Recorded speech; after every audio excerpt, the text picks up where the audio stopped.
मैदान बदला है, लेकिन लड़ाई की असली किरदार नहीं। जंग का मैदान अब ईरान है, पहले यूक्रेन था, मगर पीछे से चाल चलने वाले वही हैं, हथियार वही, एजेंडा वही, सिर्फ शिकार बदला है। इजराइल के सरहदें अब ईरान में घुसाई हैं और अमेरिका की बिछाई हुई शतरंज पर अब बारूद की गूंज सुनाई दे रही है।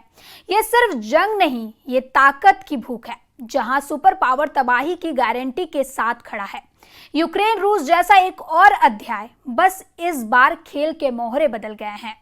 नमस्कार, आप देख रहे हैं न्यूज़ 18 का डिजिटल प्लेटफॉर्म और मैं हूं आपके साथ सृष्टि शर्मा। युद्ध का मैदान बदला है, लेकिन लड़ाकों के सरपरस्त वही हैं, हथियार उन्हीं के हैं, तबाही की जगह भर बदली है। यूक्रेन रूस जैसा युद्ध है ये, जहां अमेरिका की बिछाई बिसात पर बारूद बरस रहा है। इजराइल ने ईरान में घुसकर तबाही मचा रखी है, सुपर पावर और ज्यादा विनाशकारी तबाह की गारंटी ले रहा है। तेहरान में मिसाइल धमाकों में जितनी तेजी आती जा रही है, उतनी ही महाशक्तियों के युद्ध में एंट्री होती जा रही है। इजराइल ईरान का बारूदी टकराव महायुद्ध बन चुका है। दो धड़े में बढ़ चुके देश खून खराबी की धमकियों से आगे बढ़ चुके हैं। अमेरिका ने अपने जंगी हथियारों को वॉर जोन में तैनात करना शुरू कर दिया है। ट्रंप ने कनाडा में हो रहे G7 शिखर सम्मेलन से उल्टे पांव अमेरिका लौटने का फैसला कर पूरी दुनिया को चौंका दिया है।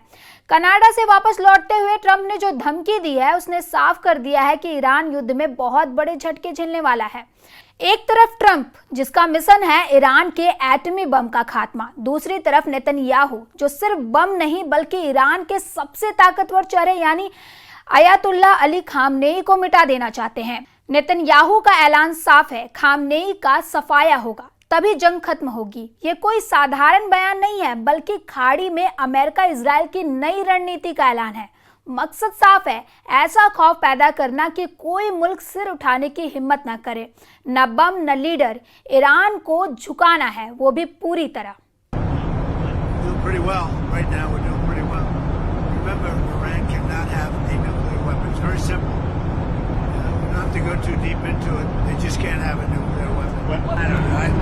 I've been negotiating. I told them to do the deal. They should have done the deal. The cities have been blown to pieces. They've lost a lot of people. They should have done the deal. I told them do the deal. So I don't know. I'm not too much in a mood to negotiate.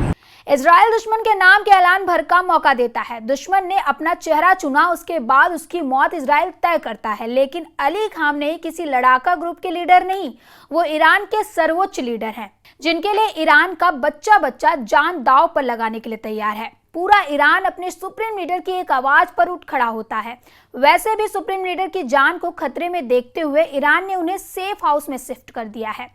Khamenei ऐसे secret bunker में पहुंचा दिए गए हैं जहां हमला करना आसान नहीं है, लेकिन इजराइल और अमेरिका बार बार ये दोहरा रहे हैं कि ईरान के लिए सरप्राइज अभी बाकी है। It's like cancer.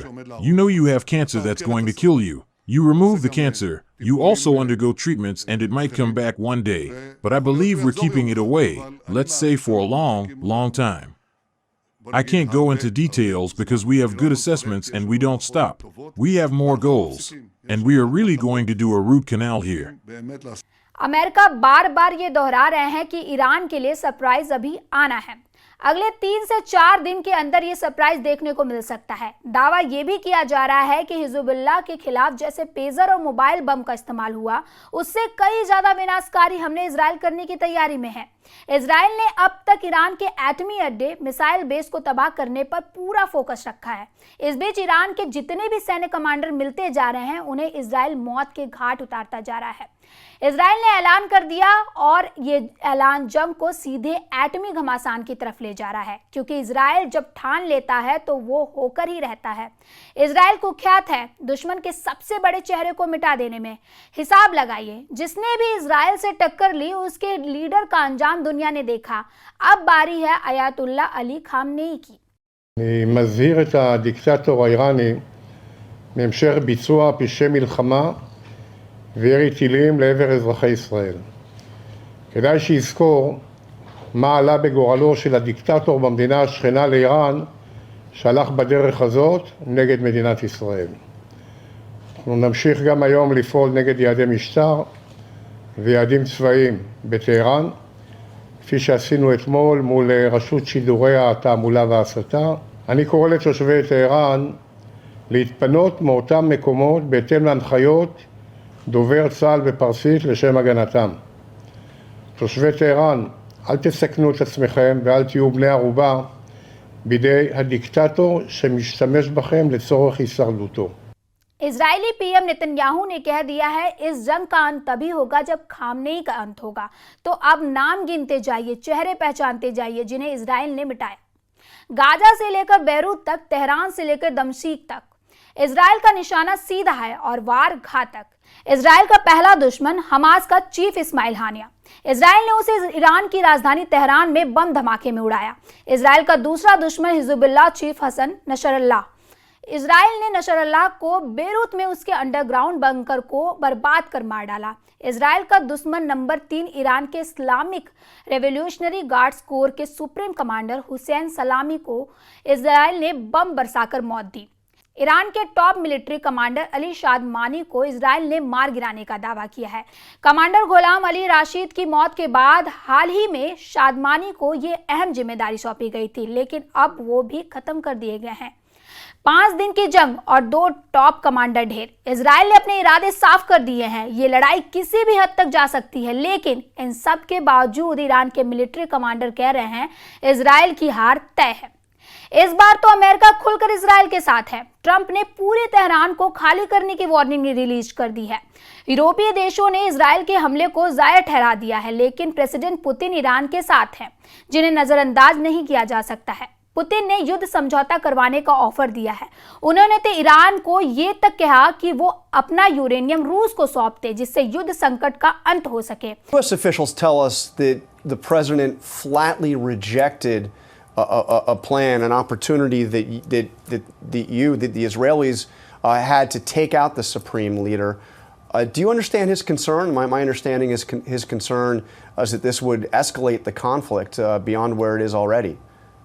It's not going to escalate the conflict. It's going to end the conflict. Iran के पास अब कितना यूरेनियम है, इसकी पुख्ता जानकारी किसी के पास नहीं। इजराइल ने ईरान के सबसे अहम न्यूक्लियर सेंटर नतांज को पूरी तरह तबाह कर डाला है। इजराइल के हवाई हमले में ईरान की सबसे बड़ी परमाणु सुविधा नतांज में लगभग 15,000 सेंट्रीफ्यूज बर्बाद हो गए हैं। संयुक्त राष्ट्र की अंतर्राष्ट्रीय परमाणु ऊर्जा निगरानी एजेंसी के प्रमुख ने इसकी पुष्टि की है। इसलिए ईरान अपने फोर्दो न्यूक्लियर सेंटर को बचाने की हर कोशिश में जुटा है। वहीं प्रेसिडेंट ट्रंप फोर्दो पर बंकर बस्टर के धमाके का सिग्नल दे रहे हैं। ये धमाका ईरान इजराइल युद्ध को परमाणु महासंग्राम में बदल सकता है।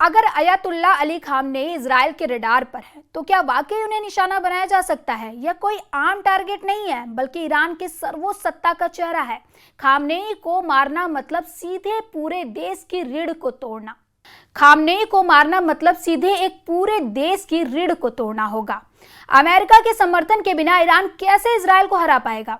वहीं ट्रंप ने खुला ऐलान कर दिया है ये युद्ध रुकने वाला नहीं है और अब यही परमाणु तबाही में बदल जाएगा। ऐसे ही खबरों के लिए देखते रहे न्यूज़ 18 का डिजिटल प्लेटफॉर्म और अपनी राय कमेंट सेक्शन में जरूर बताएं। धन्यवाद।